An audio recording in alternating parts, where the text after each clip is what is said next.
Rencana kunjungan Presiden Jokowi bertemu Presiden Rusia Vladimir Putin dan Presiden Ukraina Volodymyr Zelensky tentu jadi perhatian dunia di tengah konflik Rusia-Ukraina yang belum kunjung mereda.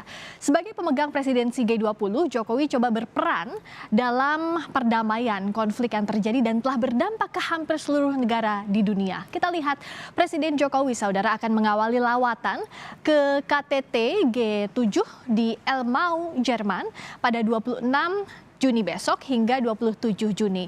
Indonesia memang bukan negara anggota G7 atau G7, namun sebagai G7 partner countries atau negara non-G7. Selain Indonesia, ada juga India, Senegal, Argentina, dan Afrika Selatan. Isu utama yang akan dibahas bersama negara non-G7 antara lain dampak perang Rusia dan Ukraina.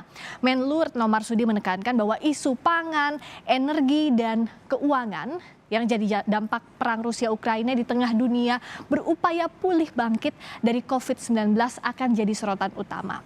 Saudara, di tengah perang ini, pengamanan dan juga jaminan keamanan Kepala Negara Joko Widodo jadi nomor satu dengan pasukan pengamanan Presiden di ring 1 Jokowi. Personel Pas Pampres yang bakal dikirim buat mengawal Jokowi ke Rusia dan Ukraina ada 39 orang. Terdiri dari berbagai kesatuan dan matra, ada Komando Pasukan Khusus atau Kopassus TNI Angkatan Darat, Detasemen Jalamangkara atau Denjaka TNI AL, lalu ada juga Komando Pasukan Gerak Cepat atau Kopasgat atau Paskas TNI AU.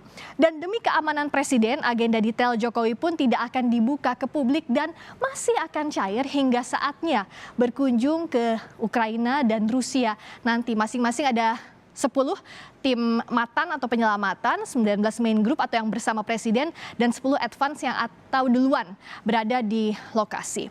Sementara saudara, Komandan Pas Pampres Maijen Tribudi Utomo memastikan setiap anggota Pas Pampres akan dibekali senjata laras panjang, juga akan dilengkapi amunisi tanpa batas. Penggunaan senjata laras panjang untuk semua personel ini tidak biasanya dilakukan dalam lawatan ke luar negeri. Namun pemerintah Ukraina khususnya memberikan izin khusus untuk lawatan Jokowi ini. Pas Pampres menyebut, saudara, situasi di ibu kota Ukraina, Kiev, masih relatif aman meskipun serangan masih terjadi di wilayah Donetsk yang berjarak 380 km dari Kiev. Jokowi dan Pas Pampres juga akan mengenakan helm dan rompi. Kita akan coba untuk menyapa jurnalis harian Kompas yang saat ini berada di Ukraina. Ada Hari Susilo di sana. Selamat sore waktu Jakarta, Mas Ilo. Ya, selamat sore Mbak Friska. Mas Hari Susilo dan Kris Mada, dua jurnalis harian Kompas saat ini berada di Ukraina. Saat ini posisi tepatnya di mana, Mas Ilo? Kami ini sekitar 100 km timur Kiev, sekitar di Chernihiv Oblast, yaitu di satu desa di provinsi Chernihiv lah. Oke. Nah, kalau jaraknya dari sini ke Kiev artinya cukup jauh. Kondisi di sana seperti apa dan bagaimana juga kondisi di Kiev nanti tujuan dari Presiden Jokowi? Kalau tadi dari pantauan pagi tadi kami sempat di Kiev kan. Di Kiev sendiri kondisi masih seperti biasa ya, maksudnya kondisi cukup ramai di Kiev, cukup aman, meskipun di perbatasan tetap banyak checkpoint dan tetap ada pembatasan jam malam yang dimulai pukul jam 11 malam sampai pukul 5 pagi. Perlakuan pengamanan khususnya adakah jelang kedatangan tamu negara Presiden Jokowi di sana? Kalau dari pantauan tadi pagi sih belum terlihat ya Mbak ya. Kalau misalnya, karena memang di Kiev sendiri sih selain Presiden Jokowi sebelumnya sering juga kedatangan tamu-tamu negara lain dan biasanya menjelang kedatangan baru tampak kelihatan ada pengamanan ya, atau ada konvoi semacam itu. Mas Ilo, kita sepakat bahwa jalur pasti tidak akan dibuka ke publik sampai akhirnya nanti Presiden Jokowi datang. Tapi sebenarnya daerah-daerah mana saja yang siaga disiapkan selama kunjungan nanti?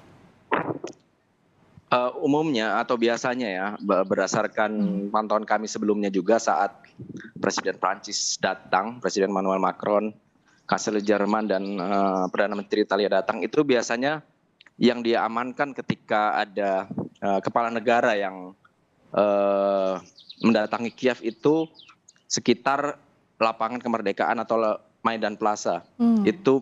Dan karena di Maidan Plaza itu belakangnya persis itu ada istana kepresidenan dan juga ada kantor-kantor kabinet ya Ukraina. Jadi daerah situ yang biasanya disterilkan atau diamankan oleh aparat. Untuk checkpoint atau perbatasan baik itu Ukraina, Rusia sudah pasti akan lebih ketat ya kalau tiap ada kunjungan tamu negara, Mas Ilo? Iya, biasanya memang ketika ada kunjungan itu biasanya di beberapa lokasi yang akan dilewati oleh tamu atau kepala negara tersebut pasti akan lebih ketat ya. Kalau di